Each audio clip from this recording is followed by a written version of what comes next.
You rolling? What happened on 9/11 is a phony, you know, and we've never learned the truth about 9/11. The whole agenda is to create a one-world government where everybody has an RFID chip implanted in them. All money is to be in those chips. And this is given me straight from Rockefeller himself. This is what they want to accomplish. Aaron, what do you think women's liberation was about? We, the Rockefellers, funded that. We funded women's lib. They do whatever they want to do. What we want doesn't matter anymore. It's their agenda, it's their plans that matter. They have all the money they want. They can make all the money they want. They have a machine that can make all the money. It's not about money. It's about control. It's about their vision of how they want to see the world. You hear George Bush saying democracy means freedom. No. Democracy equals New World Order. I believe God put me on this earth to be the best person I could be, and put everybody on this earth to be the best they can be. You have to stand up for what's right in life. And unless you do that, you're nothing.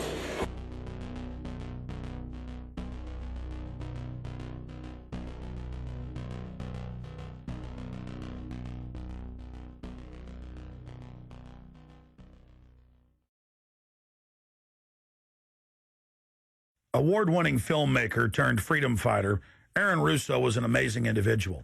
You know, he'd been battling cancer for more than 3.5 years when he began making America Freedom to Fascism, that he shot, directed, edited, pretty much on his own with just the help of a few people. An amazing individual. A long life of award-winning films, of hard work, and for standing up for the Bill of Rights and Constitution. You know, when we first went and shot this interview, I put it out on the web for free. But parts of it have never been seen. So here today, you're going to have a chance to see the in-depth interview, the final interview with Aaron Russo. But his important work lives on. You know, he made one of the definitive films exposing the elite that control this nation and the world, the private Federal Reserve. And the information he put out 2 years ago rings more true today than ever. And his film, America Freedom to Fascism, and Mad as Hell, and the other great works he did just continue like ripples in a pond to light bushfires in the minds of men and women everywhere. So this film is dedicated to the one, the only, Aaron Russo. You rolling? I'm honored to be interviewed by Alex Jones, a truth seeker, fighting for justice in America. Alex charming me. It's getting me all smiling. Aaron, when did you start to think something was wrong in the world, or start to find out about the whole banking cartel and the Federal Reserve System, the New World Order? Well, that was a progression of events. I've always been a very independent person, always believed in individuality, and that we were put on this earth to be unique individuals to fulfill our God-given potential, and that the only way to fulfill your potential is to be free, to find out who you are, and to make your errors, to make mistakes. And as I grew up, I began to realize more and more the government was inhibiting me in things that I wanted to do. And what happened, I was very successful in the ladies' lingerie business. I worked for my dad. He had a small undergarment business, and I created the first ladies' bikini panties back in 1963, actually. And then I opened up a nightclub in Chicago called the Electric Theater that opened up the day Martin Luther King was assassinated. All right, and so the city of Chicago was in flames the day my club opened, and nobody came out to the club. And well, what happened was that that was the year of the Democratic Convention in Chicago in '68, and so my club became a hangout for the hippies, you know, and because they wanted to go to Chicago and protest what was going on. And I was having a concert at my club one night to raise money. And the police raided the nightclub, my club, for no reason at all. And I was standing outside in my office overlooking the street, and I saw all these paddy wagons pulling up in front of my club. And I was a 24-year-old kid. You know, I had no experience at all, really. So what are these paddy wagons doing here? And then I saw all these cops getting out of the paddy wagons coming into my club. I said, oh my God, they're raiding me. And so I ran down to the stage, and I got on the stage, and I stopped the band from playing. And I said to the people in the audience, we're being raided, you know, so sit down on the floor, cooperate, and pull out your identification and cooperate with the police. And as I said that, two of the cops from behind threw me onto the floor and grabbed me and started dragging me out of the club. I'm going, you know, victory, victory. You know, I'm playing it for all it was worth at the time. I was a kid. And then I saw the fire department there. And the fire department was dumping garbage cans, the garbage all over the floor. And I thought to myself, well, why are they doing that? You know, very quickly as they were dragging me out. And I didn't quite understand it. So they threw me into the paddy wagon. As I got into the paddy wagon, one of the cops grabbed my testicles from behind and squeezed. And I went into the paddy wagon in gigantic pain.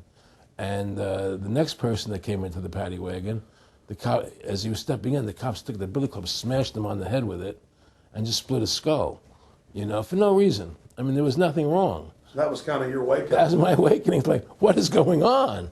I thought this was America. So I initially blamed it on Chicago and made a daily thing. It was Chicago. And anyway, it was the headlines of the newspapers the next day. You know, there was my picture in the newspapers, the headlines, electric theater short-circuited, it was raided.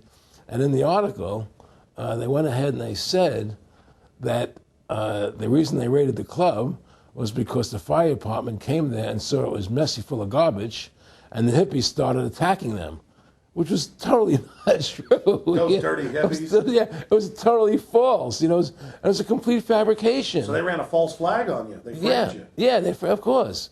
You know, and I was in shock. I said, people lie like that? People actually do these things? I couldn't believe it. You know, it was an awakening to me. And I went on television. I told people on television that they lied. Nobody cared.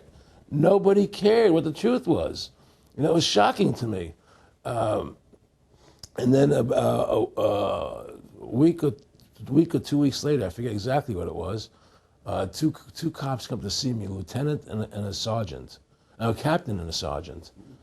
And they said, Mr. Russo, we're sorry if you got hurt that night at the club in the raid, but we're here to tell you that if you want to keep the club open, it's going to take $2,000 a month, and we're going to come see you once a month, and whenever we have to raid you, we're going to call you, you know, and we'll let you know we're going to come in tonight and raid you.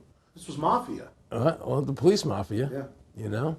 And actually, it was actually more interesting than that. They said, listen, there's the A plan, there's the B plan, and there's the super deluxe plan.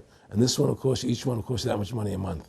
Which one do you want? What was the super deluxe? That's the one I took. That was a $2,000 a month plan. And I took that plan, and I paid them $2,000 a month, and they left me alone. And whenever they were going to raid the club, they would come there, we're going to have a phony raid tonight, you know, just to look good for the people in the neighborhood, you know. So that was your first big education? That was my education into corruption in government, you know, but I really thought that was basically Chicago. I didn't realize it was the whole country was like that. And so that was my wake-up call, that people lie and cheat and steal. And I thought everybody was always honest and nice and decent, and I had no idea about any of these things. Well, what happened with me was that they finally one day they came to me, and they said, "Look, we can't take your money anymore." I said, "Why? What's up? What's going on?" I said, "We have to close your club. There's elections coming, and the aldermen in the neighborhood don't want you open anymore, so we can't take your money." So I had to go to court and fight them, and they were trying to close the club. And then one night there was a fire, and the club never reopened again. The club just closed, and that was the end of the club. And they burned me down, and that was the end of my experience. And then I moved back to New York, where I met Bette Midler, and I ran into her at a little nightclub she was playing called the Improv, and I thought she was fabulous. And through a series of events, I began managing her. And as soon as I started managing her, her career took off like a rocket. You know, it was just fortuitous, I guess. And we became very, very successful. And through managing Bette, I started producing shows on Broadway where I won the Tony, and I produced a television show where I won the Emmy with Dustin Hoffman and Bette, you know. And then I produced The Rose for her, where she got Academy Award nominations. And then that led me to producing Trading Places, which everybody knows. You know, I think it's the best Eddie Murphy movie.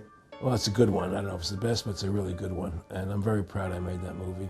And so in my mind, I feel as if I've made a classic comedy in Trading Places. a classic musical in The Rose, and a classic documentary in Freedom to Fascism. You know, so I'm very proud of my work that I've done as a filmmaker. Aaron, why do you do this? What's the philosophy of your life? What do you think life's all about?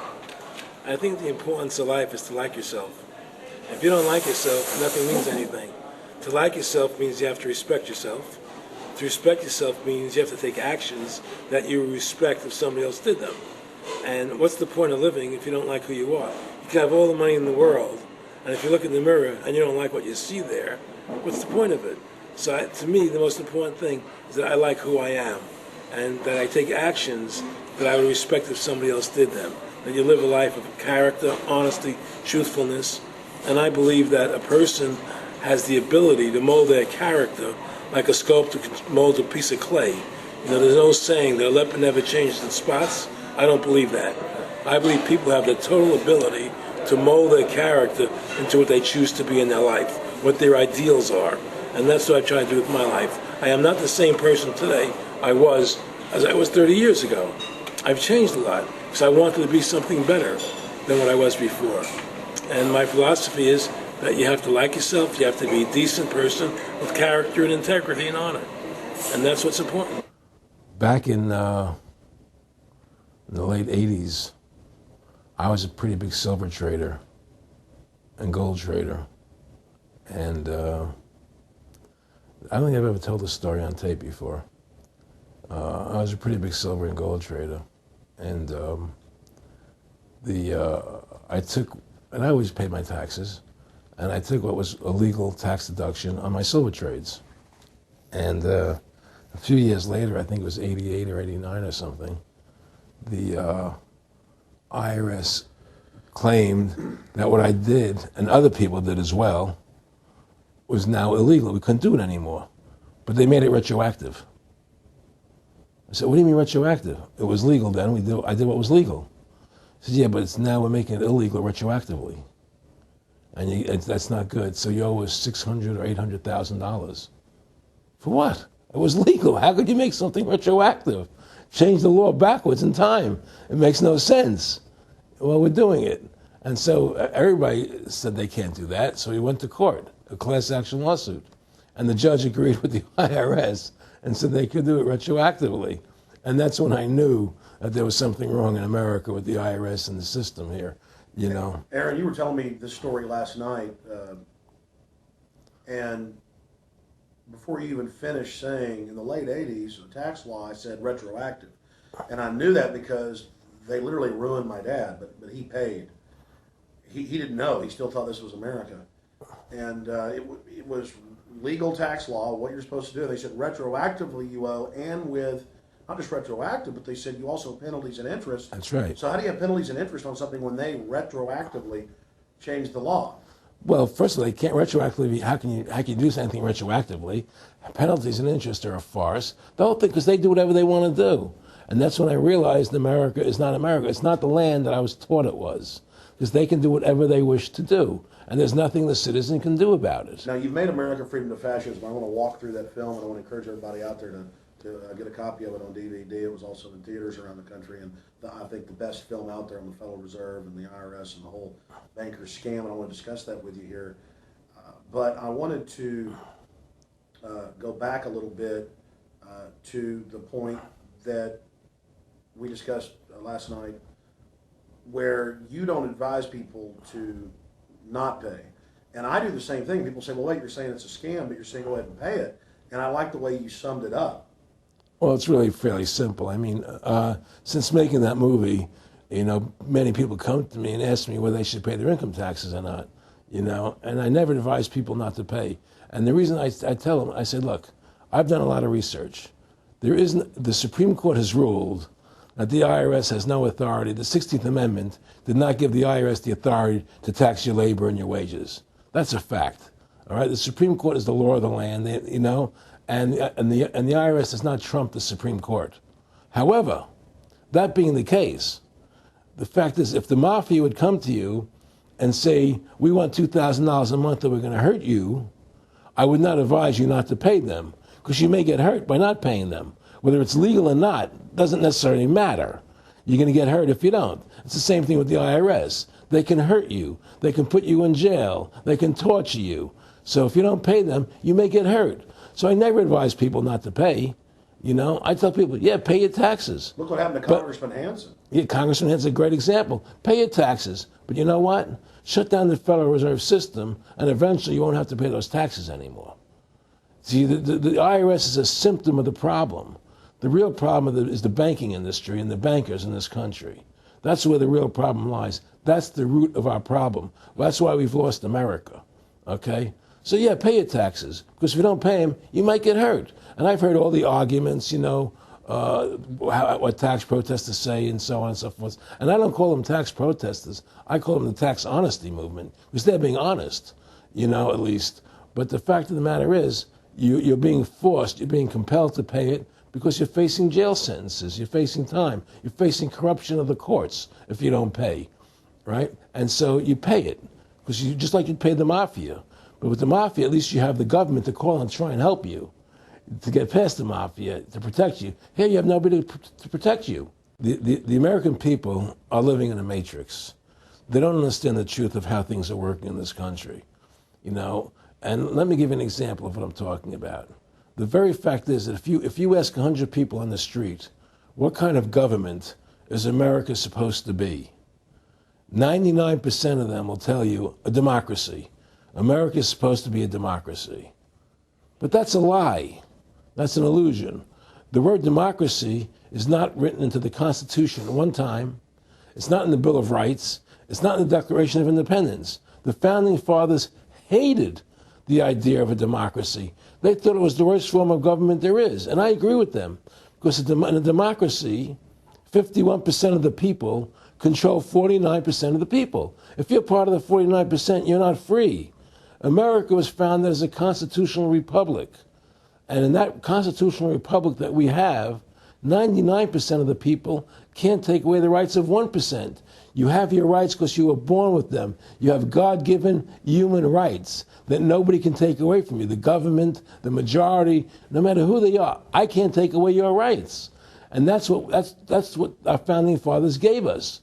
But the psychological operations that they do to us, they make us believe that we're a democracy and that majority rules, you see? And they want you to believe that. Because then they tell you this poll says this many want this and this many want that and this many want this, and it doesn't have anything to do with anything. Well, Hitler was elected. Hitler was elected. Hitler did everything legally. And in a constitutional republic, a minority is protected against a majority. Wasn't it Benjamin Franklin, to paraphrase, that said democracy is two wolves and a sheep voting on what's for dinner? Exactly. And then he also said, in a republic, the sheep would have a gun to protect himself. You know, and that's the truth. America's not a democracy, but you ask the most intelligent people what form of government America is supposed to be, they'll say a democracy. Because that's what they've been brainwashed. They've been psyoped into believing that. They believe that we're in Iraq. They believe we're in Iraq to promote democracy. The word democracy, you hear George Bush saying democracy means freedom. No, democracy equals New World Order. Democracy equals slavery. The word democracy is not synonymous with freedom. It's the opposite of freedom. Democracy is the worst form of government you can have because it's majority rule. And the government can tell you exactly what they want to tell you to do because the majority wants it. I don't care what the majority wants. I live my life as I choose. And if I don't commit violence, theft, or fraud against another human being, I can live my life as I wish. That's my choice. And if I'm allowed to make mistakes, because when you make mistakes, you learn from them. You grow as a human being. We're put on this earth to become the best individuals we can be, to fulfill our God-given potential, right? We're not here to put on this earth so that the government can tell us how to live our lives and what we must do. We put into these systems and these paradigms. No. The same thing in health. You know, if you're sick, you have to have a certain protocol. Nonsense. You know, be individuals, think for yourself, have critical thinking, you know. And so what's happened is that because they've taught everybody that we're a democracy, which is not true, now, so then in 1913, they bring the Federal Reserve System into being, right? And now you have this Federal Reserve System, which then in 1913 got the right to create money for the government, when before that the government created its own money.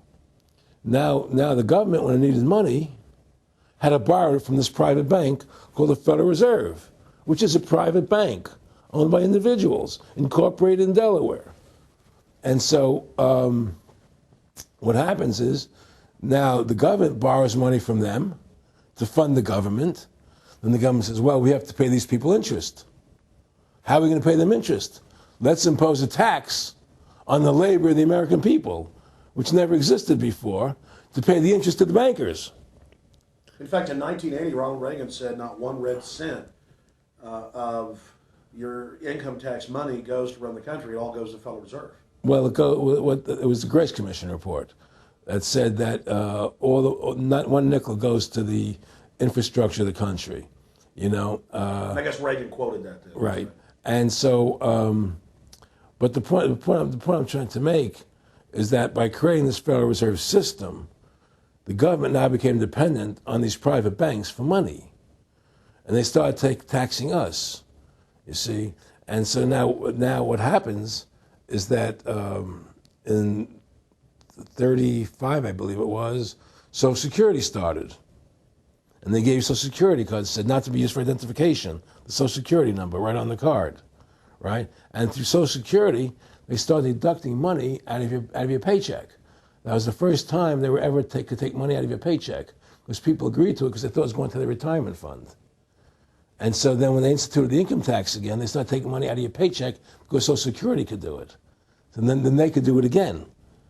You see what I'm saying? And so now they've even taken control of the tax payment itself. I mean, literally like you're a slave. They're taking it right there when you make it. Exactly. They don't even trust the public enough to send them a check. Yeah. Right. So they take it out automatically because they know people aren't going to want to pay it. So what's happened is that through the implementation of the Federal Reserve System, the government has become vested in these bankers, and they get their money from the bankers.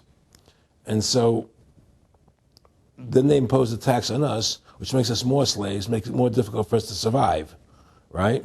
Giving them more profits. And now what's happened is that through the Federal Reserve System, the bankers have pretty much taken control of our government. It doesn't matter Republican and Democrat anymore, because they're both the same.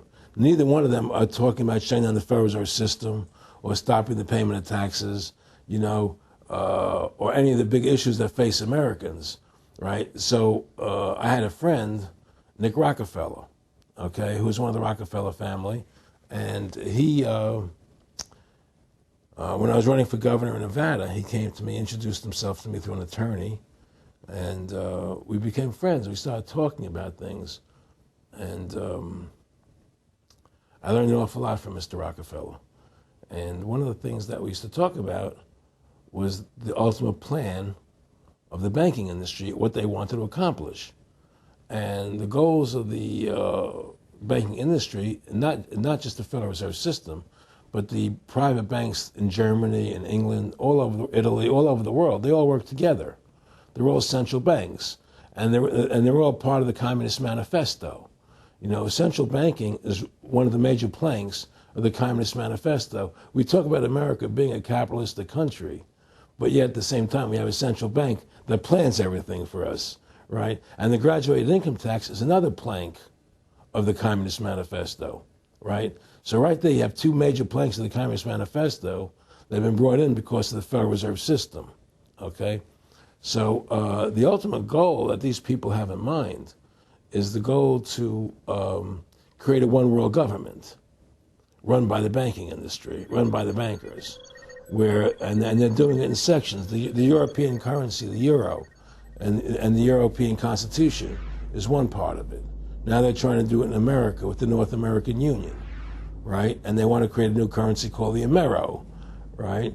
And the whole agenda is to create a one-world government where everybody has an RFID chip implanted in them.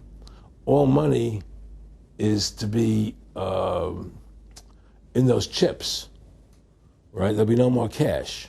And this is given me straight from Rockefeller himself. This is what they want to accomplish. And all money will be in your chips. And so instead of having cash, anytime you have money in your chip, they can take out whatever they want to take out whenever they want to. If they say you owe us this much money in taxes, they just deduct it out of your chip digitally. Total control. Total control. And if you're like me or you, and you're protesting what they're doing, they can just turn off your chip. And you have nothing. You can't buy food.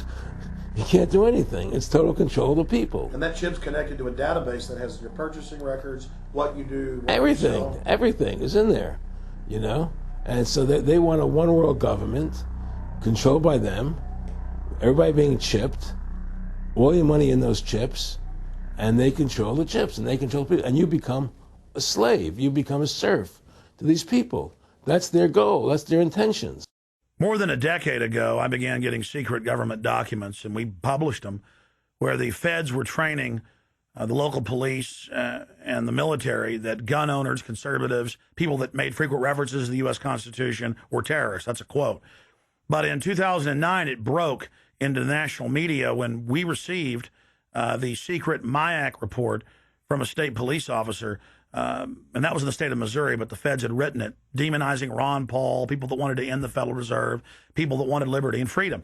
And now more secret reports have been released, like the Department of Homeland Security report, which the feds admit they wrote, that says returning veterans are the #1 terror threat in America, that gun owners are part of that #1 threat, that people buying ammo are the #1 threat. Think about this. You have these private bankers overthrowing the United States, and they're secretly training the police that gun owners and patriots and veterans are the #1 threat. So they're saying the American people that follow the Constitution and Bill of Rights that'll actually stand up against this tyranny are terrorists, because they are the terrorists. They are the criminals coming in with a corporate takeover, a hijacking of the nation. Eric, can you be specific about when you met Rockefeller, how it happened in these discussions? I met Rockefeller through a female attorney I knew who called me up one day and said, one of the Rockefellers would like to meet you. I had made a video called Mad as Hell, and he'd seen the video and wanted to meet me and knew I was running for governor of Nevada. So sure, I'd love to meet him. And I met him, and I liked him, and he was a very, very smart man. And we used to talk and share ideas and thoughts. And he's the one who told me 11 months before 9/11 ever happened that there was going to be an event. Never told him what the event was going to be, but there was going to be an event, and out of that event, we were going to invade Afghanistan to run pipelines from the Caspian Sea. We were going to invade Iraq, you know, to take over the oil fields, establish a base in the Middle East, and make it all part of the New World Order. And we'd go after Chavez in Venezuela. And sure enough, later, 9/11 happened, and I remember he was telling me how how you're going to see soldiers looking in caves for people in Afghanistan and Pakistan and all these places. And there's going to be this war on terror, which is no real enemy. And the whole thing is a giant hoax, you know, but it's a way for the government to take over the American people. He told you it was going to be a hoax. Oh, yeah. Oh, yeah. There's no question. He says, there's going to be war on terror. And he's just laughing. There's no, who are we fighting? I mean, why do you think 9/11 happened and then nothing's happened since then? Do you think that our security is so great here that these people who pulled off 9/11, who were able to, can't knock down another plane? Come on, it's ridiculous. 9/11 was done by people in our own government and our own banking system to perpetuate the fear of the American people into subordinating themselves to anything the government wants them to do. That's what it's about, and to create this war, this endless war on terror. And that's why and that was the first lie. And the next lie was going into Iraq, you know, to get Saddam Hussein out with his weapons of mass destruction. That was the next lie. Now, specifically, this was a little over 6 years ago? This was 11 months before 9/11. Yeah. And Nick Rockefeller, who's a lawyer, he's become your friend over the previous years, and he's saying to you that there's going to be this big event, and then out of that we're going to have a war on terror, and it's just going to go on and on. Right, an endless war on terror without any real enemy. That you can never, so you can never define a winner. And did he say that it's going to be perfect because you can't define an enemy? It just goes on Yeah, and on? because you can't define a winner. There's no one to beat, so it goes on and on forever. And they can do whatever they want. They scared the hell out of the American public. Look, this whole war on terror is a fraud. It's a farce. It's very difficult to say it out loud because people are intimidated against saying it. Because if you say it, they want to make you into a nutcase. But the truth has to come out. That's why I'm doing this interview. The fact of the matter happens to be that the whole war on terror is a fraud. It's a farce. Yeah, there's a war going on in Iraq because we invaded Iraq. And people over there fighting, you know. But the war on terror, it's a joke, you know. And until we discover what really happened on 9/11 and who was responsible for 9/11, because that's where the war on terror emanates from. That's where it comes from. It was 9/11 that allowed this war on terror to begin. And until we get to the bottom root of 9/11, the truth of 9/11, we'll never know about the war on terror. Aaron, you said that he was, and I think it's important, and I know this about the Rockefellers from Dr. Dennis Cuddy and many others who literally, you'll be 20 years old in a lunch line at college, and it was David Rockefeller. And here's here to, I mean, they're experts at recruiting and getting what they call players, and that clearly he was, I mean, I want to make it specific and just get you to reiterate what you said last night about you got 30% of the vote, you were having an effect, you made mad as hell, they knew that you'd started the Constitution Party, they knew that you were somebody who was taking action and getting things done, you'd already made some big films, had a lot of other successes, so they were trying to recruit you, and didn't it come down to the point of, hey, we are here to recruit you, and don't worry, your chip's going to say, don't mess with us, you know, this guy's don't touch. Yeah, yes, that did happen. I was definitely being recruited, but it's more subtle than that. Well, in your words, just go through the process, and then what he said. Well, what it is remember, we were friends, and he used to come to my house a lot. We'd have dinner, we'd talk, and he'd tell me about business investments that he'd get involved in, you know, or they would help me with this business investment or that business investment. And was I interested in joining the Council on Foreign Relations? You know, I would have to get a letter to join them, but was I interested in that? And, you know, just stuff, you know, leading you on. And I used to say to him that I never really did that because that wasn't where I was coming from. You know, as much as I like you, Nick, you know, your ways and my ways, we're on the opposite side of the fence. You know, I don't believe in enslaving people, you know, and he would come back with, oh, I do? Well, it would be more like, you know... It's better for them. Well, it's more like, you know, how do I put it? It was like, what do you care about them? What do you care about those people? What difference does it make to you? Take care of your own life. Do the best you can for you and your family. What do the rest of the people mean to you? They don't mean anything to you. They're just serfs. They're just people. You know, it was just a lack of caring, you know, and that's just not who I was. It was just sort of like cold, you know. It was just like cold, you know. And I used to say to him, what's the point of all this? You have all the money in the world you need. You have all the power you need. What's the point? You know, what's the end goal? And he said the end goal is to get everybody chipped, to control the whole society. To have the bankers, the elite people, you know, the bankers and some governor controlling the world.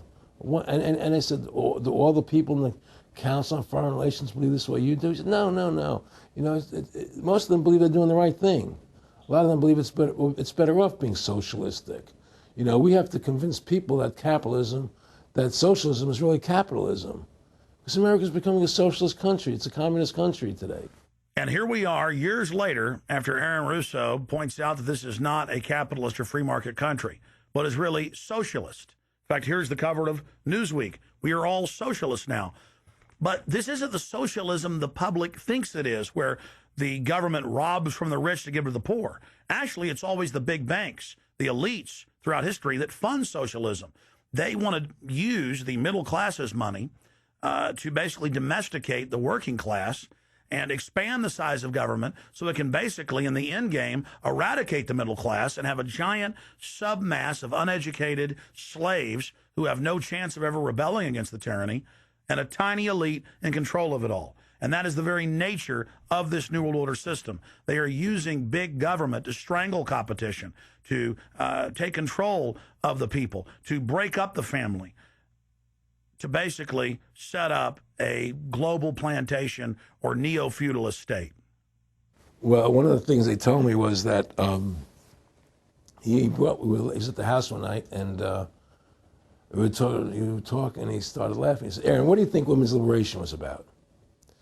And I said, I had pretty conventional thinking about it at that point. I said, I think it's about women having the right to work, getting equal pay with men, just like they won the right to vote, you know? And he started to laugh. He said, you're an idiot.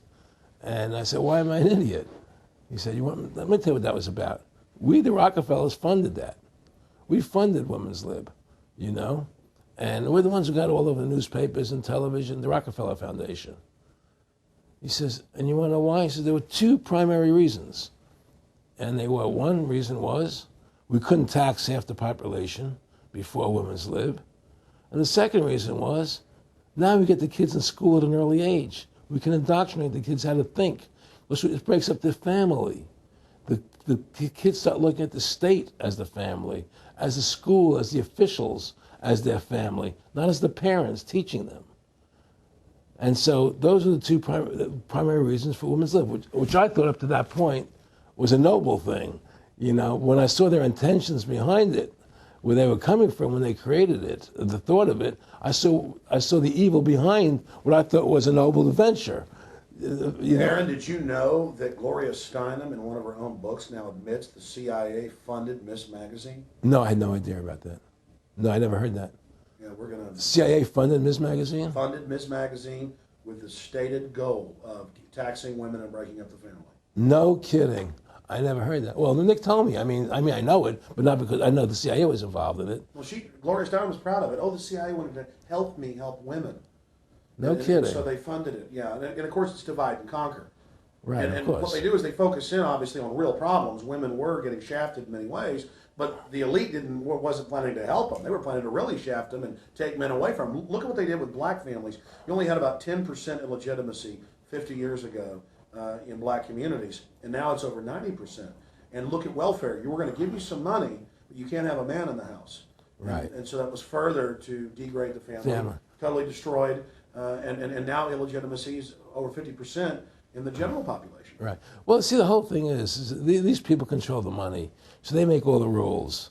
You understand? And they put whatever rules they want into effect.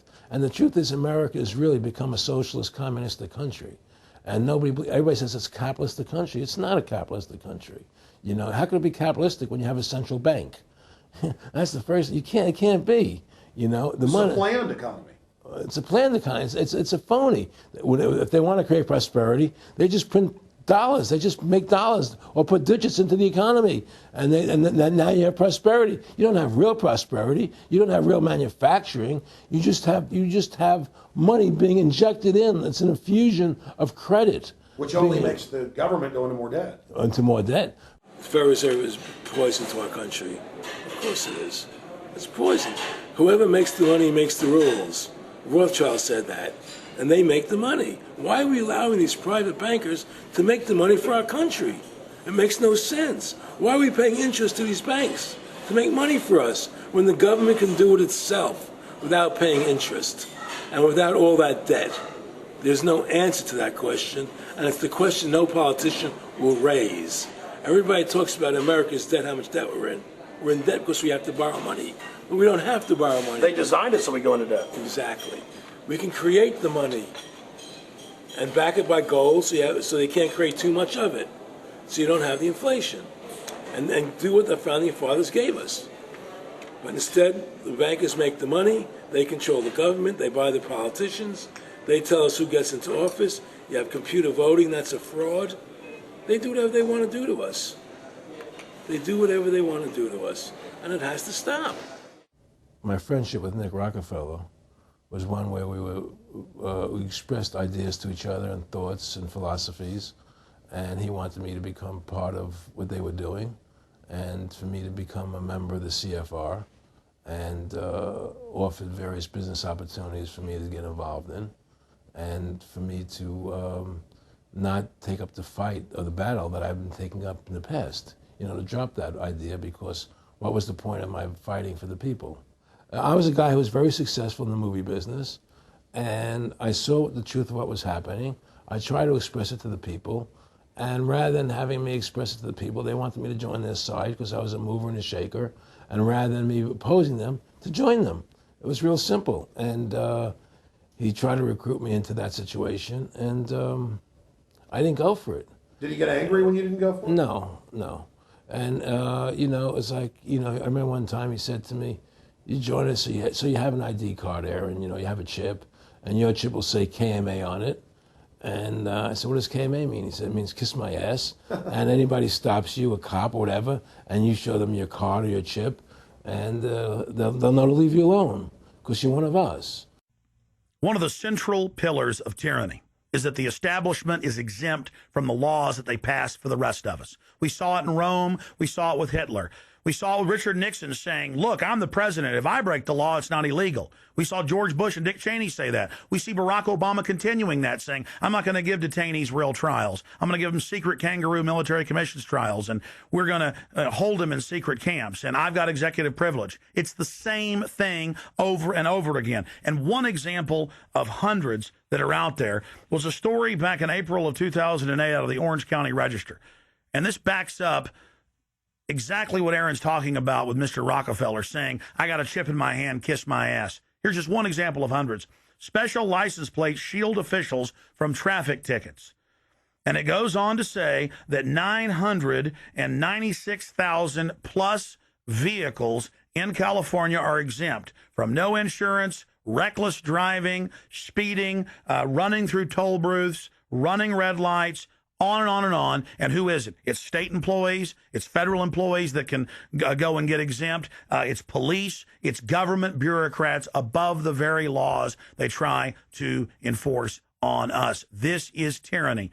And so literally all over the nation, they've tried to pass it in Texas but failed. They want it where the police are above the law, where the government officials are above the law, where they have immunity, where they can't be prosecuted for crimes. Congress exempts itself from most of the tax laws and other laws that they put on the rest of us. They're exempt from Social Security, and they get a pension that pays out on average 5 times what citizens get.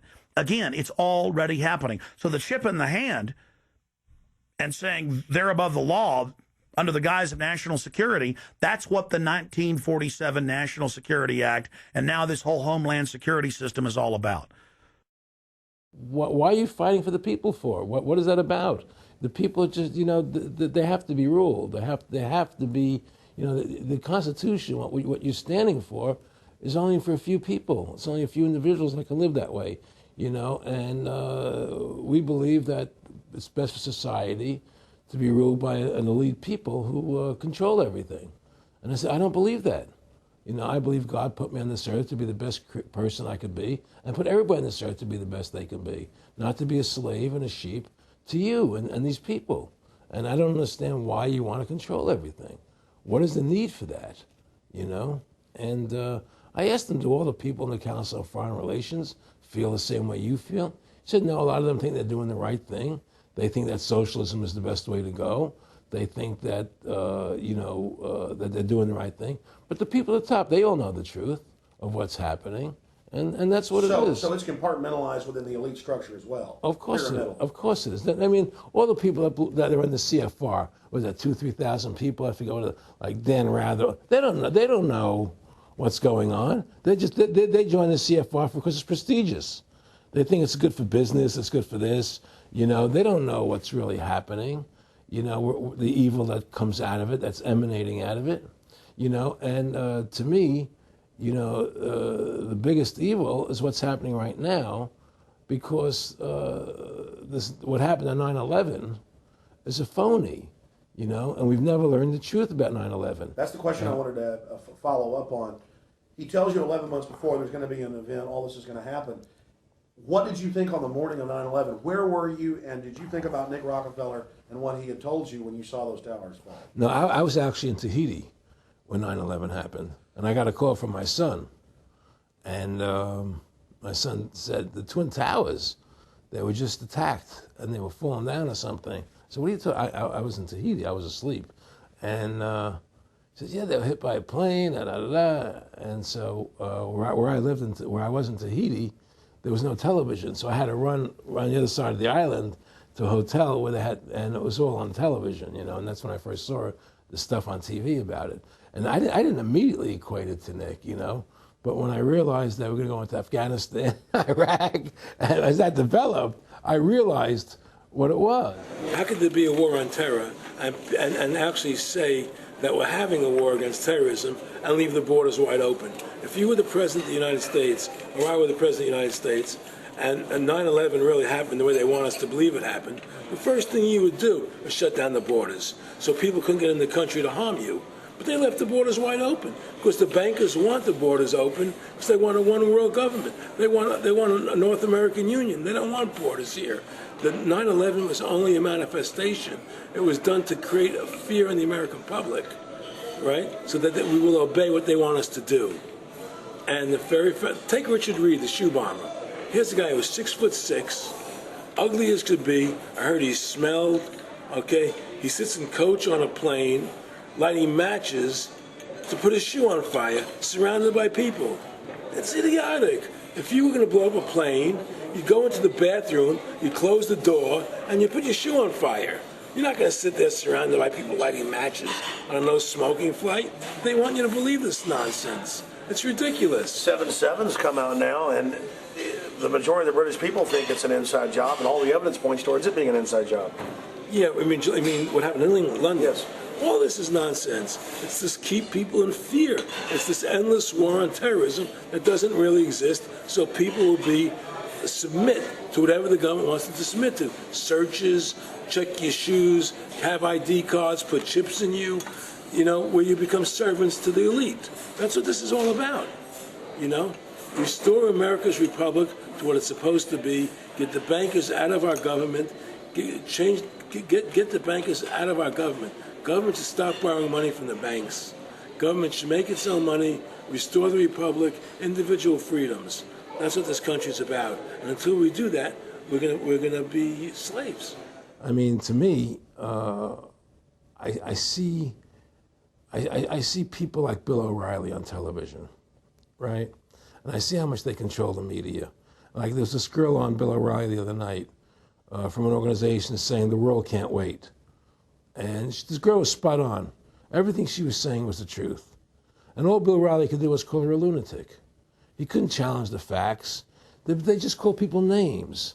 They can't, and until we just find that, look, this world, we're heading into a world of danger, possible nuclear wars, you know, because the banking industry is trying to take over the world.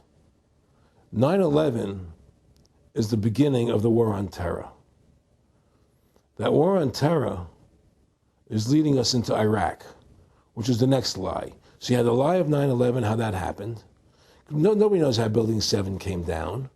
Okay, we know 9/11 was a fraud. The American people don't know it, but more and more of them are believing it. Okay, so that was the first lie. Besides the inception, I'm not going back to the inception of the Federal Reserve, that original lie. But 9/11 was the first lie in this present state we're in. 9/11 is the kickoff of the war against the American people and the people of the world. 9/11 was a phony. It's a fraud. It didn't happen the way they told us it happened. Now, because of 9/11, we then had the authority to go into Afghanistan and Iraq. Iraq didn't have weapons of mass destruction. Okay? So that was the next lie. Now they're talking about going into Iran.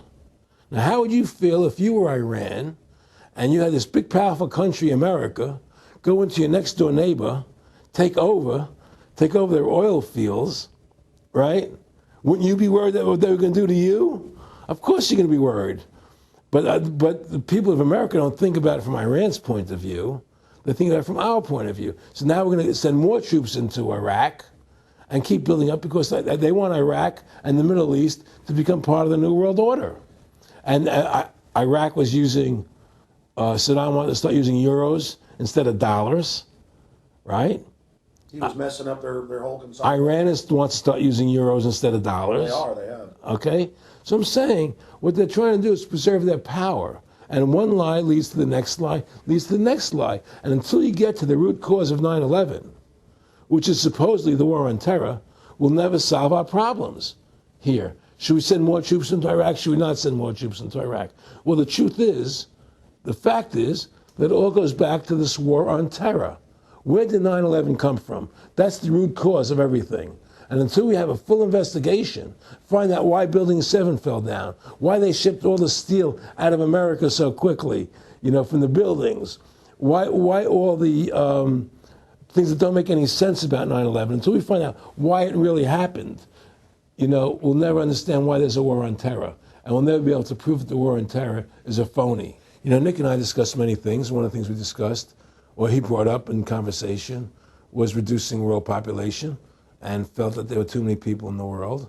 In a way, I agree. There are too many people in the world, but I don't think I have the authority to say who's going to die and who's not going to die, But they felt that they wanted to reduce world population, and he felt that it should be reduced by half. He even mentioned to me once they were having a real problem trying to solve the Israel-Palestinian problem.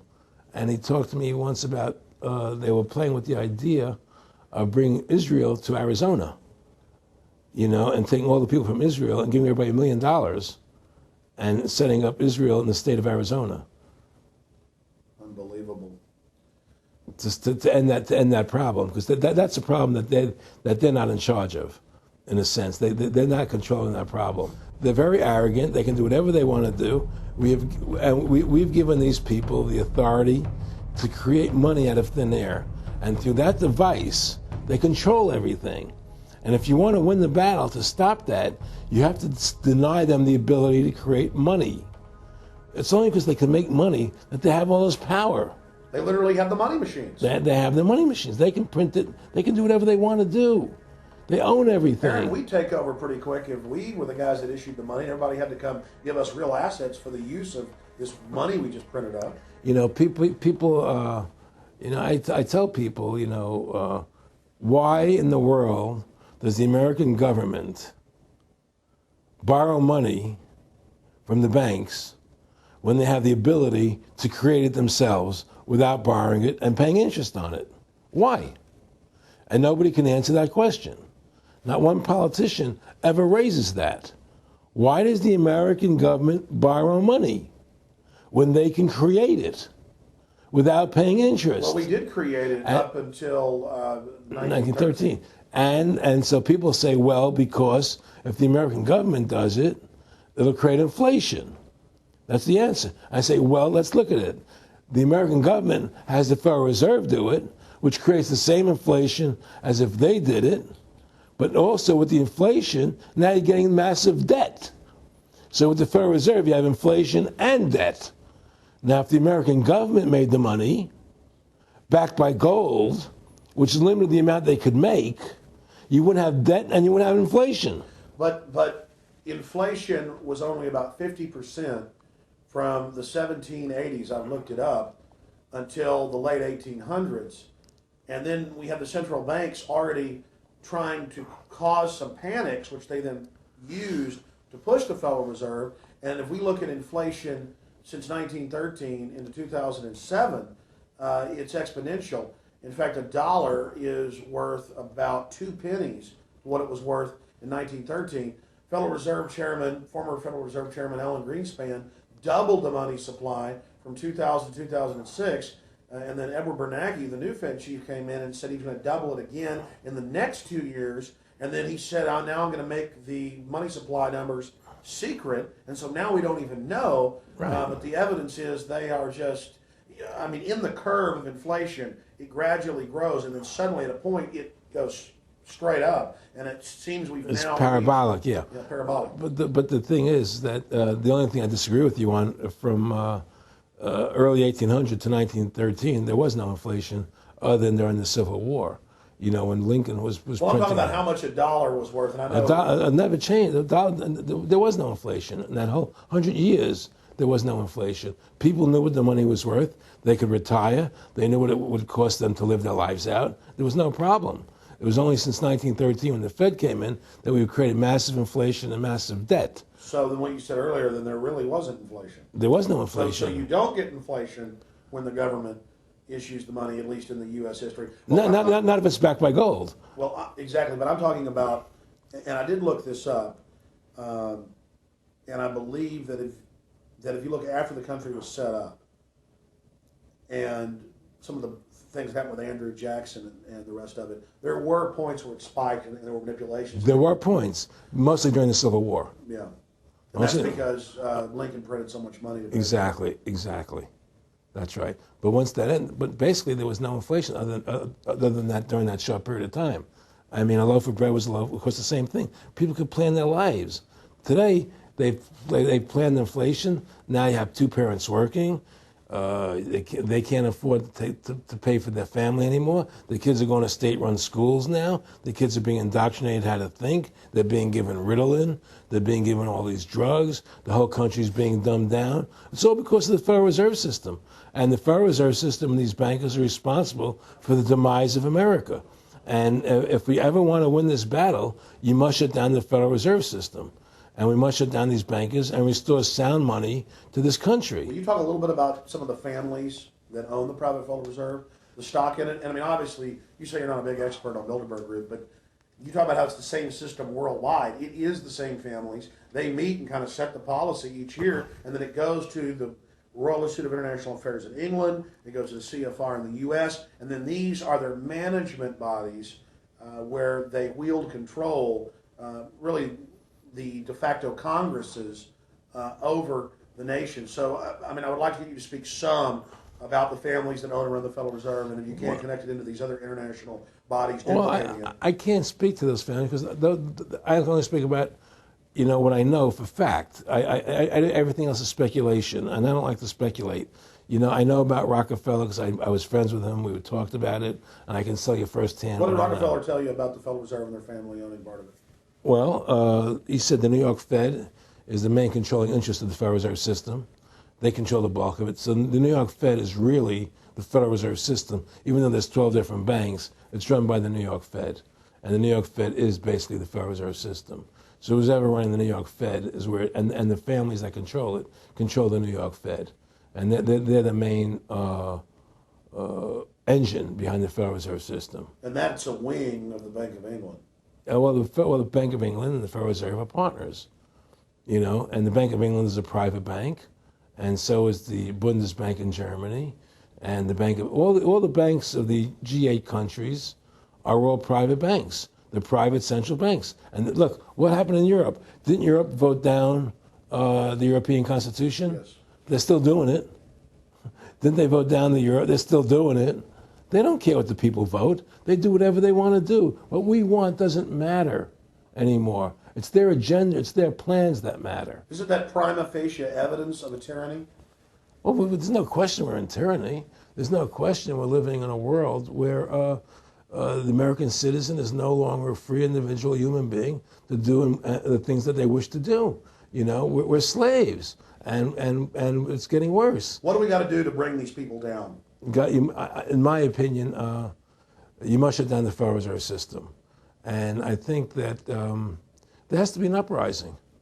There has to be an uprising. People have to stand up. I can't do it alone. You can't do it alone, Alex. And we need to get a majority of people, not a majority of people, but It was 5% won the war against the British, a highly motivated group. But I agree, people have got to get angry first. I mean, not just, we know it's corrupt and that lackadaisical. We got to get pissed. People don't seem to have the courage to do what they have to do, I want to say you've got a lot of courage. Well, thank you. I don't know if I have a lot of courage. I just have I want to thank you for what you're doing for my family. Well, I have a sense of conscience and I have a sense of justice. I get nervous about what I do, but I do it because there's no other choice. I couldn't live with myself if I didn't do it, But the fact of the matter is, I've ostracized myself pretty much from Hollywood. People are afraid to deal with me in Hollywood a lot because of what I do and the things I say. I don't go along with routines. A lot of people in Hollywood know the truth. They're not willing to stand up and speak about it. And I know many of them have seen my movie, and they know I'm right, and they won't talk about it because everybody's afraid. Everybody's afraid because they think that this money they get, these Federal Reserve notes, are really money, and they think they have a comfortable lifestyle, and they're afraid to change. They're afraid to stand up for what's right. And until people are willing to stand up and have the courage to do what they need to do, it's not going to change. And hopefully, what you're doing, what I'm doing, what other people like us are doing, can affect the change, that people will stand up and say, hey, I've had enough. The thing is, we have one advantage, that they need us to cooperate. See, if we don't cooperate with them, they can't win. And so they always need our cooperation to go along with their programs. So they try to sell us. Right. They try to sell us. Democracy, this majority says this, believe in this, do that. The war on terror, you know, we got to be scared. You know, they're always trying to do things to sell us so that we'll go along with them. And once we learn not to cooperate with them, then we win the game. And that's the point. Don't cooperate with them. Don't go along with the program anymore. Stop it. Join forces. You and I should run for president and vice president and take over this country and bring freedom back to this country. You know, that's what it's takes. Like two people like you and I, statesmen who believe in freedom, who believe in Thomas Jefferson and the Constitution and the founding fathers to make this country whole again. Because right now it's in the grip of the evil ones, you know. And the only way to stop that is for good men to stand up.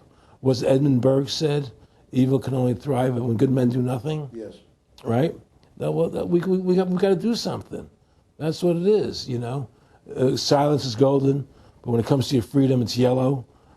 You know, we have to stop being scared. We have to stand up and do what's necessary to take back, to stop these bankers, these elite, this government full of lies, congressmen full of liars, you know. People destroying our borders, you know, creating a government. I mean, imagine this.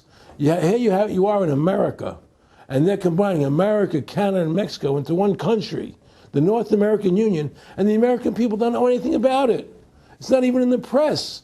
They'd rather talk about Rosie O'Donnell and Donald Trump calling each other names than discussing the fact that we're merging into one country.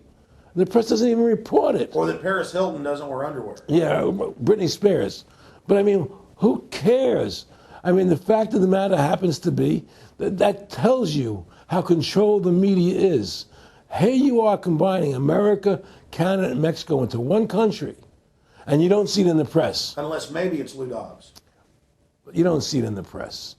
You just don't see it. It should be the top story everywhere. Everywhere, and not worried about it, really. Why? That tells you there's the evidence that it's controlled. They don't want the American people to know what's going on. That's why they don't protect our borders. That's why we're losing our Constitution, the very document that secures our freedoms. There is a rising tide against it. There is a rising tide, but we have to mobilize. We have to mobilize. And we have to get all the good people in this country to stand together and say, I'm not going to take it anymore.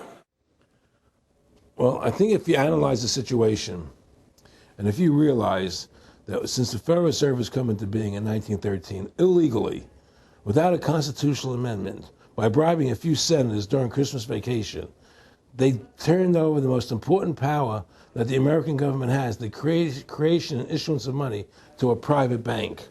To that private bank issuing money, they have destroyed this country. They have destroyed the purchasing power of the money in this country. They've created social programs that are destroying this country. Thanks to the work of Aaron Russo and Ron Paul and many others, folks are starting to find out who the real enemy is. Offshore private banking corporations that have engaged in a hostile corporate takeover of the United States and almost every other nation on the planet. And the private Federal Reserve is their beachhead here in the United States. Ron Paul has introduced H.R. 1207 that at time of taping has over 87 sponsors, just to audit the private Federal Reserve that arrogantly says it's above all U.S. laws and above all three branches of government and that no law enforcement can investigate them. I mean, how asinine is that? How above the law is that? How ridiculous is that? Everybody else gets audited. Nobody else is above the law but them, this group of plutocrats, this group of polycentric bankers that are setting up this neo-feudal world system. Now, they've taken over our government, both Republicans and Democrats. There's no difference anymore between the two parties. They control both parties.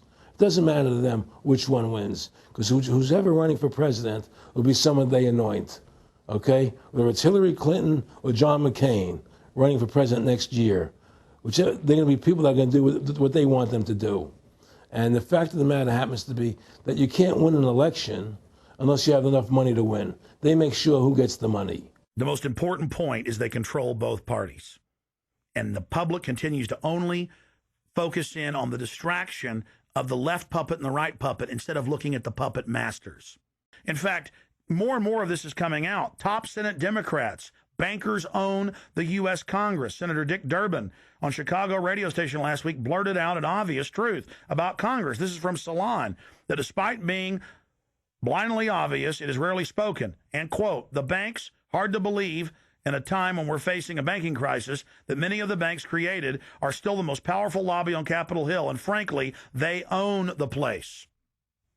So there is one of the most powerful Democrats in the country, top Senate Democrat, saying bankers own the U.S. Congress. It's true. Let's admit it. Let's stop debating the two puppets they put out in front of us, the liberal puppet, the conservative puppet, and then every time we wake up to one of the puppets, they just replace it with another puppet. Let's look past the puppets to the puppet master above them that's controlling the puppets. That's all Aaron Russo and myself and Ron Paul and so many other people are saying. Let's get back to a culture of liberty versus tyranny, not this left-right diversion. You know, when folks are sick of Obama in 4 to 8 years, they're going to put a Republican in, and they'll put out different rhetoric, but carry out the same operation. Because as the top Senate Democrats said, the bankers own the place, even though they engineered the crisis. And make no mistake, they did engineer it by design. Their own documents, their own IMF and World Bank documents admit that. And out of this crisis, they're setting up the new Bank of the World, according to Time Magazine and Newsweek and the Wall Street Journal and just hundreds of publications with headlines like, and now for world government, in the Financial Times of London. They create the crisis and then say, okay, our Ponzi scheme's falling apart and bankrupting you. Give us $12.8 trillion in the first 6 months of the banker bailout. And now they say, we'll set up a Bank of the World you pay your carbon taxes to, and private bankers will rule your life, and we'll pay private greenhouse gas carbon taxes to two firms owned by Al Gore, and this is publicly admitted. I mean, this is how bad the scamming is getting. And we've got to wake up. We've got to say no. We've got to get angry and get in the face of the New World Order. Again, the private offshore bankers own America. They own both parties, but they get you in a rah-rah, Coke versus Pepsi, Redskins versus Cowboys, fight. And you get in this little political fight as followers instead of looking past that to the actual global elite and what they're setting up.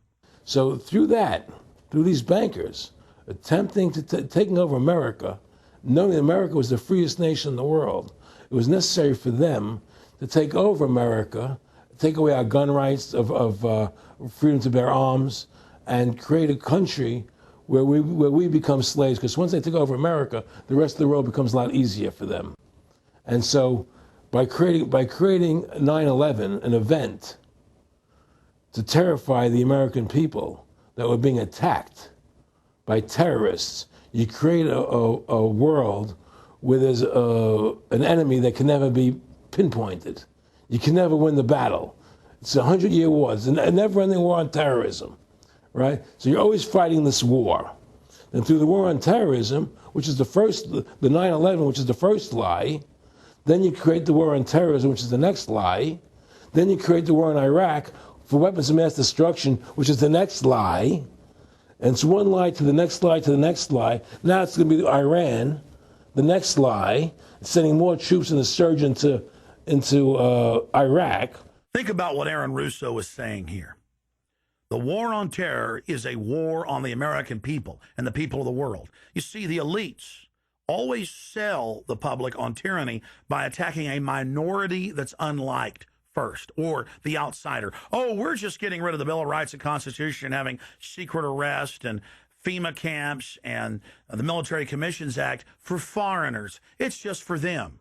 And now the federal government has been caught saying that gun owners, conservatives, people buying ammunition, they've been caught saying that returning veterans are the #1 threat to Homeland Security. And in a way, that's true. People that know about the Bill of Rights and Constitution and know that our country is being taken over and hijacked by foreign banks, I guess they are the threat to the criminals that have done this. That's all the New World Order is a private corporate takeover of the nation states, of the governments of the world. And then these private corporations bring in a tyrannical form of neo-feudalism that they call corporatism or fascism. Mussolini said that fascism should properly be called corporatism. And that's what it is. And they create the socialism to get control of the wealth and to control society. And then they pipe the profits to themselves. So they socialize the general public to get control of us, but it's private above us. It's basically just slavery. Now, think about what Aaron Russo was saying here, and it's absolutely true. This is a war on the American people. They build Homeland Security, they build the police state in the name of fighting foreign enemies, and then they flip it all around to use it against the American people and the MIAC reports and the DHS reports and the rest of it. This whole thing was set up for the people, and Aaron Russo nailed it. It's just one thing leading to the other. And it's always with the event. It's always in the point of taking over more countries, more dominance. You know, making sure the American dollar, making sure the G8 stays in control of everything. And what they want to do is to control the American people, control the people of the world, put RFID chips in everybody, so everybody's a slave to these central banks. Did you ever talk to Nick Rockefeller after he told you all this and then 9/11 took place? No. But he did. I told you. He told me that you're going to see men running around caves looking for Osama bin Laden. You know, you're going to see men looking for, you know, these guys, and they're going to be, you know. They told you it was all going to be bull. It's a phony. The whole thing is a fake. It's a fraud. Was he laughing, or was he just coldly saying this? No, it was more laughing, cynical, laughing. You know, it's more like, look how stupid everybody is.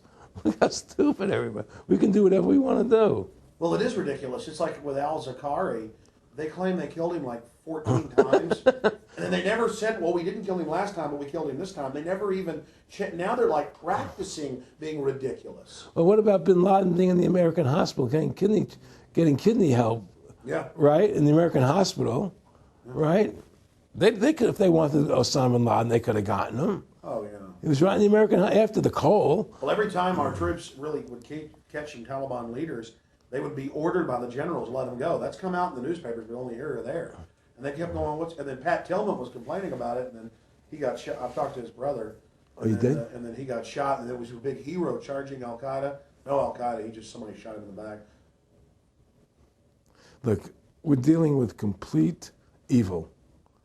We're dealing with complete evil. And until the American people wake up and say, we don't want this evil in our country anymore, and we want to come back to a country of decency and goodness and integrity and honor, you know, we're going down that road.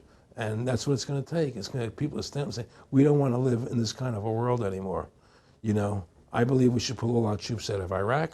I believe we should leave other countries alone. Let other countries live their lives the way they choose to. You know, stop trying to spread democracy around the world, which is the worst form of government there is anyway.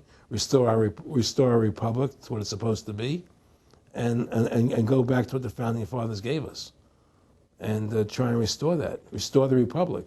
Like the point of everything is that we have to mobilize. Each one of us. You and I can't do everything, Alex. You and I may be leaders. We may be out there and people listen to us, what we have to say, and follow us. But the truth of the matter happens to be, it takes all Americans to stand together, to stand tall, to mobilize and say, we're not going to take this anymore. I'm mad as hell. I'm not going to take it anymore. We're going to stand up and fight the battle. And you and I can't do this alone. We're just leaders of the thing. But other people have to join in with us and stand side by side, shoulder to shoulder, and say, I'm not going to take it anymore. That's what it's going to take to win this effort, and to stop cooperating with the government and with all their rules and regulations, and to wake everybody up, to hand out DVDs of my movie, to hand out DVDs of your movie, to educate everybody to what's going on. Well, if you don't fight the corruption and you don't stand up for what's right in life, you're going to end up being a serf and a slave, and you're leaving your children a world that you wouldn't want to live in yourself. So how can you, in decency, behave that way? You have to stand up for what's right in life. And unless you do that, you're nothing. Well, freedom and liberty is what people really want, you know, and it's time to stop the duplicity of the government from lying to us. You see, many people know the truth of what's happening in this country. They know the truth, like the numbers you gave about 9/11. But they're afraid to stand up. People have to find their courage and stand up and say, I'm not going to take this anymore. I know the truth, you know. And it's like they create a situation where if you tell the truth, you're considered a lunatic. You know, in other words, if someone goes on a TV show and says 9/11's an inside job, oh, you're an idiot, you're crazy. They call you names. You can't be afraid of that. Well, it doesn't work anymore. I mean, they have no facts. Just calling you crazy doesn't make you crazy. Well, we know that. They also go get kooks who are kooks to put them on and then say they represent us. That's right, exactly. Another tactic. Exactly. And Bill O'Reilly's great at that. Sean Hannity is great at that. They just put people on who they can dominate, you know. But why do you think guys like that, they're not stupid? I mean, I've talked to people that know, they know the truth. Why do you think they decide to join the evil? That has to be in their hearts.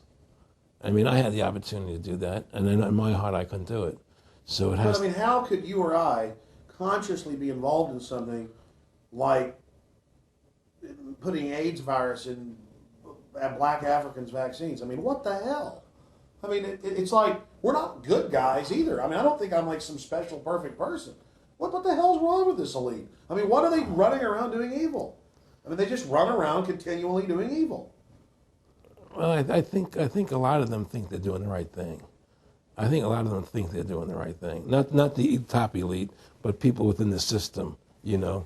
But I think that it's all about, as Nick said to me, it's about control and power. They have all the money they want. They can make all the money they want. They have a machine that can make all the money. It's not about money. It's about control. It's about their vision of how they want to see the world in their eyes. And, you know, you and I believe in individuality, in the person being the dominant thing, the individual being the dominant person. Today we live in a world where institutions are dominant, not people. You know, the American, you know, we the people, by the people, for the people. Now it's we the institutions, by the institutions, for the institutions. People are secondary. It's all about corporations and institutions. And the Federal Reserve is the biggest institution in the world. You know, if you ask somebody what's the biggest corporation in the world, they'll say Google or Walmart or Exxon or something. But the biggest corporation in the world is the Federal Reserve System, right? And all the other corporations feed off the nipple of the Federal Reserve System. Well, it's like the Monopoly game. The bank always wins. It has unlimited money. It's not the people playing on the board. Exactly. The bank owns the board, the box, the shelf it's sitting on. But that's because you gave them the ability to make the money. You have to take that away from them. We need to take the bank away from the private bankers. Exactly. You have to take the creation of money away from the private bankers, and you'll solve 95% of your problems. Well, let me look at America. 10% growth rates every year like China's having right now. The U.S. had 10% growth rates until the Federal Reserve took over. And then if you look at that, it all starts really going downhill from there. Well, they destroyed the American worker. What they've done, here's what's happened. The Federal Reserve has created this massive inflation in America, which means that the American worker has to keep making more money to keep up with the cost of living. The more money they make to keep with the cost of living, the less competitive they become in the world economy. So now what happens is we have to pay our workers so much to keep up with the cost of living. Say, well, screw the American worker. Let's go overseas now and get the cheap labor. But really, that's a war being waged against the middle class. Of course the bankers print the money. Really, this is a war being waged against the middle class. The bankers print the money. Everything they're doing is about destroying any private pools of wealth or independence. Yeah, but what I'm trying to say is, because of the inflation that they've created, they've now allowed other countries to outcompete us. You see, because other countries don't have to pay as much money as we have to pay here to our workers to survive. Yes. So now we're not competitive anymore. So we've lost our manufacturing base. We've lost our competitive. In the old days, the American worker, you wanted to buy everything American. You wouldn't buy anything from Japan, which was cheap crap. And what does that leave us? It leaves America this military force, and so the elite's giving us a deal. We'll continue to build up your military and give you homeland security jobs, shift your economy over to being the bulldog enforcer of the New World Order. Exactly. You can either do, and by controlling the economy, they force everybody into that position. That's exactly correct. That's exactly correct. And there's no more manufacturing here. We're a service economy. We do nothing. We provide nothing. We provide nothing to the rest of the world anymore. Well, first of all, Freedom to Fascism is a movie that everybody should see, because we show the fraud of the income tax. We show how judges put people in jail for no reason.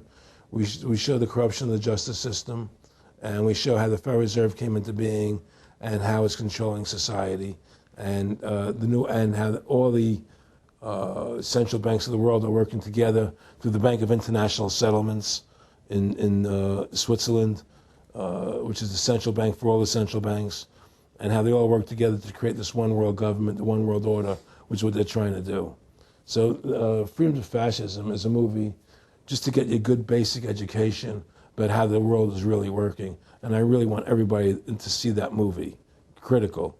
In terms of the CFR, in terms of compartmentalization, I mean, there are many good people, I believe, that are part of these organizations who don't even understand what the organization's really about. People like when I was in Germany doing cancer treatment, there was a gentleman there who was visiting a friend of his who had cancer, and he was a member of the CFR, and we were talking, and I showed him the movie. He said, "Oh my God, I'm going to resign. I had no idea this was what the CFR was about." He had no idea. He was just a nice guy who thought he was in this prestigious organization. Yeah, a lot of it's about getting good people, and so you can watch them. Keep your friends close, your enemies close. Well, no, it wasn't even that. It was, well, a lot of people join the CFR because they think it's a prestigious organization. It'll help them in business, make good business contacts. They didn't have an understanding that the CFR is really about world domination, about how they and the Trilateral Commission, the Bilderbergers all work together, with the banks to control the people. A lot of them don't understand that. They don't see the big picture. Oh, it's CFR, it's a prestigious organization. I'll meet this one, I'll meet that one. I can do good business deals out of it. It's just business to them.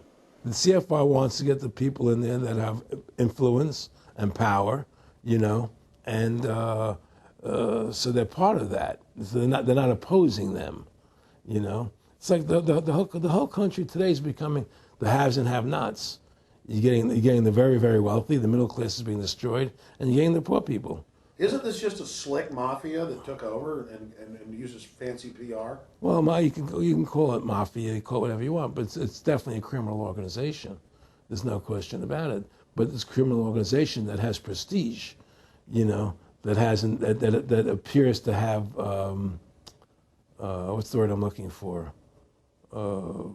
Class, style. It's like, respected.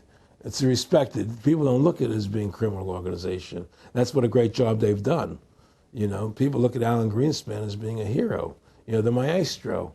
What do you think happened with him in the late '60s? He wrote a big section, a chapter for Ayn Rand in a book, and he talked about how horrible the Federal Reserve was. We needed a gold standard. Now the bankers are robbing us. And then they literally came and said, "Oh, and you see somebody who made a deal with Beelzebub." Well, exactly. You make a deal with the devil. I mean, it gave him a chance to be one of the most powerful men on the earth, and it gave him a chance to accomplish things he never thought he would accomplish in his life other than that. And it's very seductive.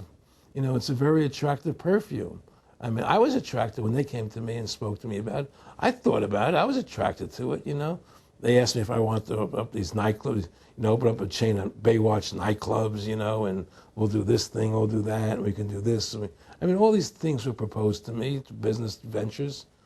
But you know what it is? It was your nature, though. It's the way you are. You couldn't take the deal. Well, I can't do that to people. I just can't be in a position where I can do that to other people. I have a conscience, and my conscience would not permit me to do that. People say I'm very courageous. I don't think I'm courageous. I think I have a conscience, and my conscience doesn't allow me to do that to people. It makes me feel sick. I just don't believe in it. No, I agree. When I do bad things, I feel bad. When I do good things, I feel good. Yeah, exactly. I feel the same way. And I don't know what's going to come out. I don't have that much money, but I've got some money. It's like, what more do I need? I can go on a trip if I want. I can help pay for my kids to go to school and have my wife, comfortable. How do I go out and screw people so I can have some more junk? Well, money's a funny thing. I was talking to Michael Eisner one day, and I said to Michael, you may have $1 billion, Michael, but they're all dollars. If the dollar goes bad, how much money are you going to have? you know, and that's the thing, you know. You know, everything is denominated in dollars. Everybody thinks in terms of dollars, but the dollar has no value. And then someday it's you know, everything returns to the mean. Well, really, the whole universe, financial universe we live in, is a matrix fraud. Yes, it is. And that's why it's going to come crashing at some point. And they're going to try and hold it up as long as they can. I mean, whenever they want to manipulate the markets, they can. If they want to send the price to go down lower, they can. If they want to send the stock market up, they can. They do that. There's no more free markets. You don't live in a society where free markets rule anymore. You don't live in a capitalistic society. You know? But meanwhile, they say it's capitalistic right. and free market all day, when really they're waging war financially and politically. Exactly right. Aaron Russo, I want to thank you for this interview. Anything else you want to add? No, I'm happy to do it for you. How about your website? My website, freedomtofascism.com. Go over there, take a look at it, you know. But just, folks, you know, all I can say is, you know, take our country back, restore the Constitution. Don't let these bankers do this to us anymore. Stand up, don't be afraid of them, and do what you got to do, you know. And I have plans in the works, and when I get over my problems, you know, we'll reveal them, you know. And well, I'll be supportive of that. Thank you, Alice. And listen, you've done a great job alerting people to the truth. And don't, in other words, don't be afraid to be ridiculed by these people. You know, if 9/11 was a phony, and I know it was, then stand up and say it's a phony. Don't be scared to tell the truth. Don't allow their you know, their powers of trying to make you look silly to frighten you. What did you think of what Charlie Sheen did? I love what Charlie Sheen did. I was so respectful of what he did. I just applauded him. People saw right through that attack. They flipped a light switch when they went after him. Yeah, but they don't. You see, the thing is that more people don't come out and do it. You know, to build that wave. Charlie did it. I'm really proud of the guy. David Lynch did. But the media was smart and didn't bite this time. Right. I mean, a few people have, but they're not picking up on it because they control the media. James Brolin did on The View. I heard that as well. But again, they're not picking up. Barbara Walters looked like she's about to have a heart attack. But they don't pick up on it. You see, they don't allow it to go anywhere. You know, it comes if someone says something, they let it die. You know, but they keep perpetuating, you know, the war on terrorism. They keep perpetuating all these things that are lies. And because we've given the Federal Reserve the money-making power, they control the media, they control the government, and they're all in bed together. So you're fighting all this propaganda all the time, and it's a very difficult fight. Americans, mobilize. Stand together, stand tall. Tell the government you're mad as hell. No longer cooperate with the government. Do not accept the national ID card. Do everything in your power to restore freedom and your individuality back to America. Stop being a country run by the institutions for the institutions. Let's go back to we the people, by the people, for the people, as opposed to we the institution, by the institution, for the institution. Stand up for your individual rights. Stand up for the godliness that's in each and every one of us. Thank you for watching this historic interview with Aaron Russo. Please don't just stand down after watching this film. Research the private Federal Reserve for yourself. Realize it is the main head on the Hydra that we have to go after. Realize that we can fight the political parties all day, but until we go after the heart, the root of the problem, nothing's going to get better. We have this ruling class of private bankers that issue all this fiat currency, and they have committed unbelievable crimes and have the audacity to claim that they're above the law. Ladies and gentlemen, now more than ever, we don't have a choice. It's us or them. Either the New World Order is removed from power, or the world faces more wars, more tyranny, and a nightmarish police state carried out by these eugenicists. So in the memory of Aaron Russo and every other freedom lover out there in history, and for the future of our children and the species, humanity itself, let's call for grand jury investigations of the private Federal Reserve. Let's arrest the bankers. Let's kick these foreign corporate criminals out of our country and get our constitutional republic back. Let's stop being distracted and diverted by the liberal and conservative puppets they stick up in our faces on television. Let's look past the front men to the actual architects of the New World Order and bring them to justice. There's no way these arrogant bastards can get away with this if we expose them and speak out against them. And more, it's coming out even in the mainstream media that they are a pack of criminals who are above the law and who have hijacked our nation. But they're only above the law in our minds. We have to expose them as the criminals they are and bring them to justice. Look in the mirror. You are the solution. Take action and join the ranks of folks like Aaron Russo, Ron Paul, and so many others. God bless you all, and thank you for watching this presentation. Now spread the word about the true enemy of the people in the Fed, in the New World Order, in the hegemony of private central bankers.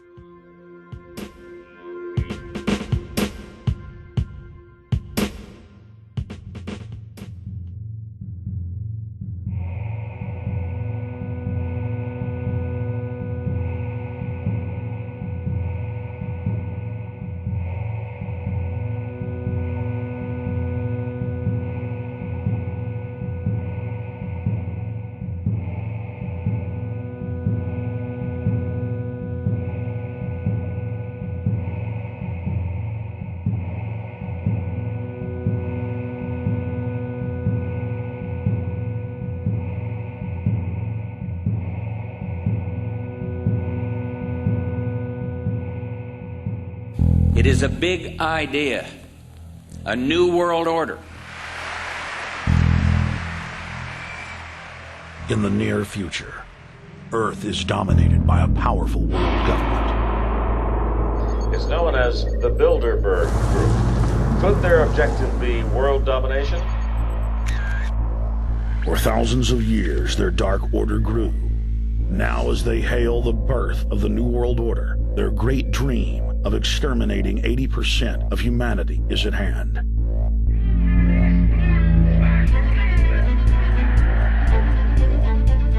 For the first time in history, the elite's plan for world government is blown wide open. You will learn the secret that drives the entire New World Order agenda. Bilderberg is making great progress toward a world government, and only an educated, informed public can stop them in their tracks. Alex, it's Chalabi, eh? For the first time, all the pieces have been put together. The dots have been connected, and the picture is crystal clear. Earth's ruling elite believe they have discovered the fountain of youth. But before they can attain it, 80% of us must die. A psychopathic technocracy is establishing world government so there can be no escape from their plan.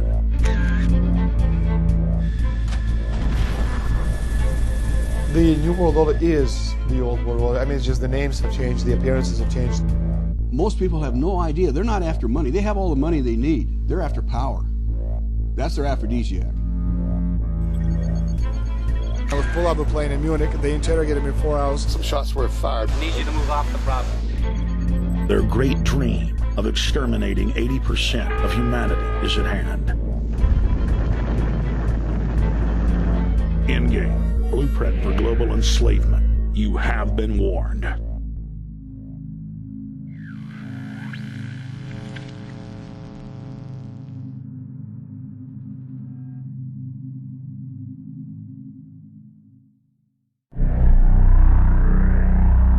Obama is notoriously a liar.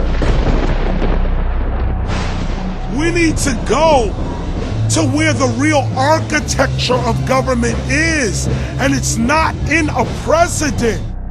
Wall Street has hijacked Washington in broad daylight.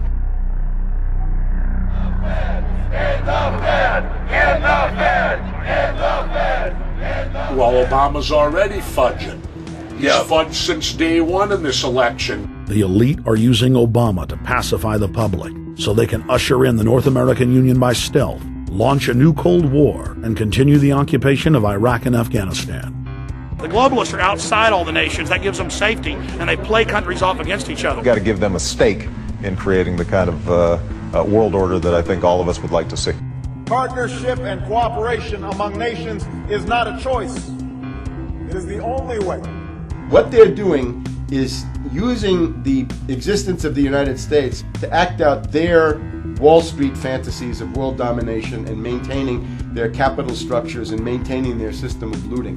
The fight that this country has been waging since its inception is for the central bankers not to take over the country.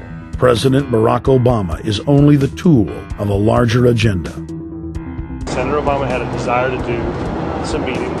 Others had a desire to meet with him tonight in a private way, and that's what we're doing. Presidential candidate Barack Obama was publicly criticizing the North American Free Trade Agreement in a bid for votes, but privately telling Canadian officials not to worry about it. If you talk to our generals, they are desperate for is a civilian counterpart to our military force. What do you call this thing where you get this false sense of gratification, but because a black man is in office, everything's gonna be all right? No, everything's not gonna be all right. So I know how unpopular it is to be seen as helping banks right now, especially when everyone is suffering in part from their bad decisions. I promise you, I get it. The Obama Deception. The truth strikes back. Get your copy of The Obama Deception today at Infowars.com or download it in super high quality at prisonplanet.tv.